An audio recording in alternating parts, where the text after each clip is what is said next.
Hello, everybody, and welcome back to another episode of the Daily Crypto News. And today I'm pretty excited, but not about the prices, because those are not doing so well. Having said that, I got for you guys today a little bit of news regarding Ripple XRP, a little bit regarding Grayscale and the SEC, which is kind of like a funny piece, I would say. Some speculation that I think we should share about Honduras and their Bitcoin venture. And then we got some massive Elrond and Solana news. So again, very exciting episode. I'm probably gonna forget to put the timestamps in. If one of you ever thinks, you know what, wow, this was actually a cool video, let me put some timestamps here because I watched that. It's your ground down below. You most likely, some people will very much appreciate you. Just letting you know. So let us cover the most important news for today for sure. Ripple joined by former White House advisor as board member. So you might have thought, or you might think right now, wait a minute, it says 17th. And that's because, again, the news actually did not come from today.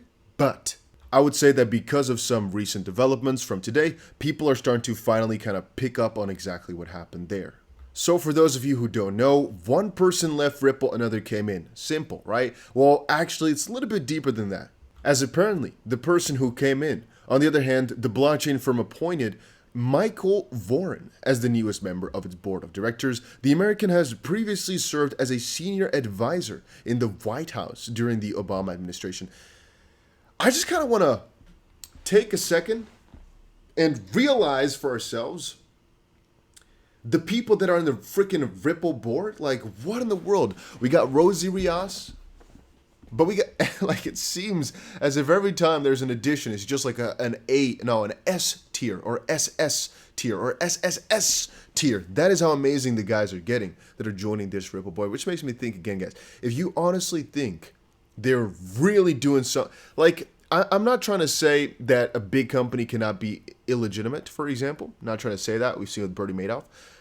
What I'm trying to say is that, for example, a person like Rosa Rios knows a thing about currencies. And this specific guy knows as well a thing about lawsuits, if you guys get my drift. If you're an advisor for the freaking White House, a senior advisor at that,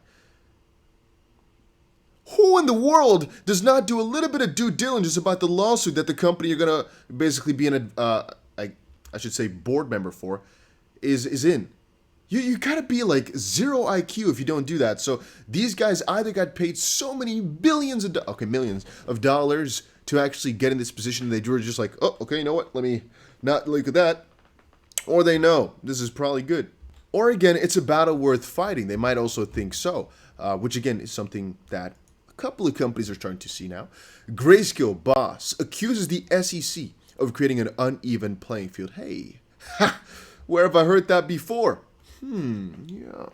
That is Brad Garlinghouse, who said that 1,000 times, that the SEC is doing literally that, creating an unlevel playing field. All Ripple wanted at the end of the day was creating a level playing field, literally. Michael Solana, the current CEO of Grayscale, believes that the SEC will eventually approve a spot-based Bitcoin ETF. He has made it clear that an ETF is the firm's #1 priority at the moment, which I understand because that would make them a freaking load of money if they were to be one of the first. The US SEC, however, has so far shot down multiple proposals to launch a Bitcoin ETF that was put forward by such major players such as Fidelity and Skybridge. The agency has repeatedly cited the absence of investor protection mechanisms within the sector as the key reason for continuous rejections, which I've already described to you guys in a very long thread of mine why that's really stupid. To kind of come down and again, one of the things they state about a Bitcoin futures ETF is, well, but there's inherently more safety measures in a futures market. And I always like to describe what they give as a spot, distrustful reason, basically, is that it's used for a lot of illegal transactions and whatnot, and safety cannot be harbored. I'm like, well, a lot of that has to do with the fact that there's not proper regulations because you're given that excuse. So it's like saying, oh, there's a lot of crime, so we're not going to have police because there's too much crime. So they would, like, what? Or like, so many people are stealing my pies that I put on the freaking cupboard, when you never put up a sign that you cannot, steal or whatever the freak. I guess the better analogy would be that there's a sign above it which says, maybe take it? I digress though. I mean, Grayscale filed to convert its Bitcoin trust worth about $25 billion. Crazy, actually. The SEC is currently accepting public comments on the Grayscale rule change proposal, but yeah. Yeah. It's funny because in February, Bloomberg's Eric Balchunas noted that the vast majority of opinions, roughly 95%, were in favor of greenlighting the product. The general consensus appears to be that the SEC has already approved several futures-based ETFs, so why not a freaking spot one? Then again, you're noticing they're not necessarily choosing the options that are the best for the people. They're just doing some stuff that we don't really understand. Moving on though, Honduras reportedly to officially recognize Bitcoin as legal tender in the coming days. This was by far one of the most amazing announcements, I think, in a long while. So we don't have official confirmation, but a lot of inside sources are saying this is happening. A lot of people are questioning what's going to happen to Bitcoin, what's going to happen in the short term.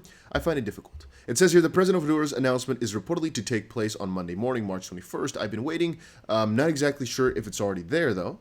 But in absence of many spam messages on my phone from Twitter or so, I'm going to assume that either I've missed it because I've been a little lazy, son. I don't think so, though. I mean, I would have most likely seen like 1,000 notifications for people just spamming it everywhere that it has happened. Because like with El Salvador, they made it a really big deal. So I'm going to assume it didn't happen. In regards to the subject, though, again, remember what I showed you guys. I haven't actually shown that to you guys, I think. I might post a video before this, maybe after, I don't know yet. Ripple's general counsel believes this year might be a decisive one for crypto, and here is exactly why. Now, this specific little article I thought was actually really crucial, and that is because I've explained to you guys before why I think that this year is going to be the most important for crypto. It has to do with all the factors we just described. So it's partially the fact that this is really where crypto is going to pop off. Maybe potentially the first bear market since the mass adoption of crypto kind of came to be, but also where we'll see if it can survive such a phase of just negativity. You know what I mean? But to kind of pull that a little further, what we're also starting to notice right now is that the U.S. is starting to really speak. Wait, I even got it just now. If you go to my Twitter, for example, you see the last thing I retweeted just now. Let me quickly open it on my phone here. The last thing I retweeted. If you're not following me over on Twitter, by the way, yet, the name on Twitter is TheDustyBC. The name on Instagram is TheDustyBC. And the name on TikTok is DustyBC. But right now, I am at AIBC, the summit. And I actually, I'm derping up. Give me a second.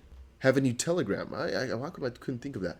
So make sure you check the Telegram. It's called like Alert something. Just check it out. It's in the description somewhere down below.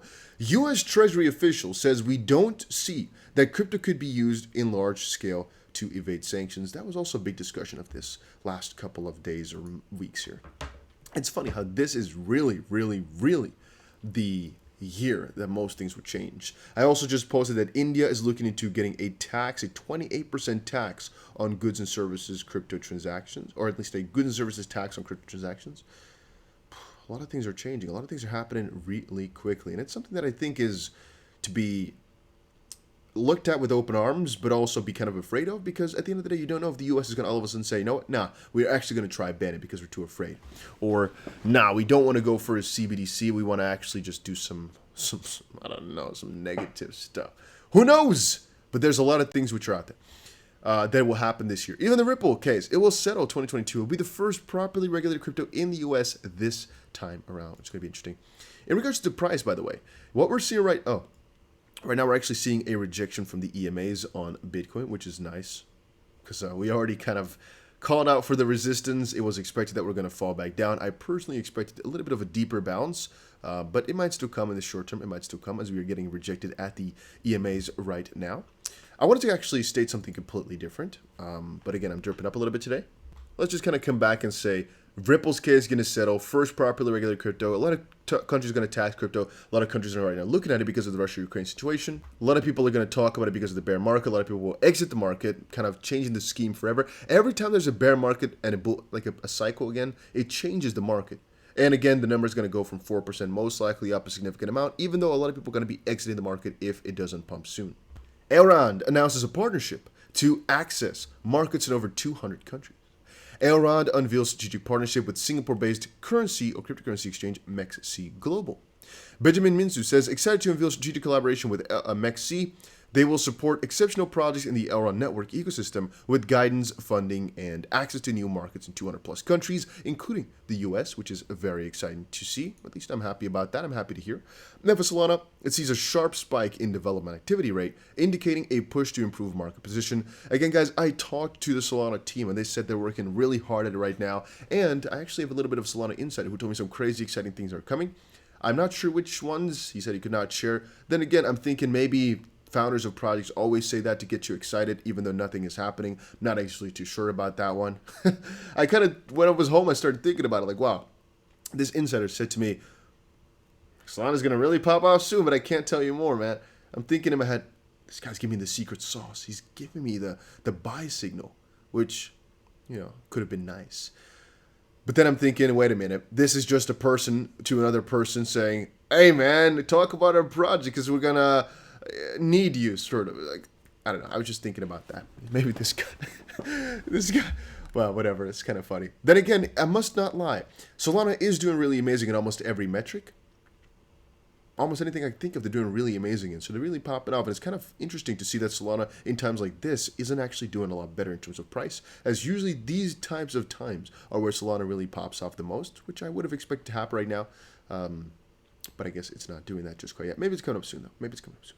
That was it for today's video, though, guys. Hopefully, all enjoyed it. If you did, make sure you press the like button and subscribe. And I will definitely see you guys again in another crypto video later today. Adios, amigos. Make sure, by the way, to check out the socials.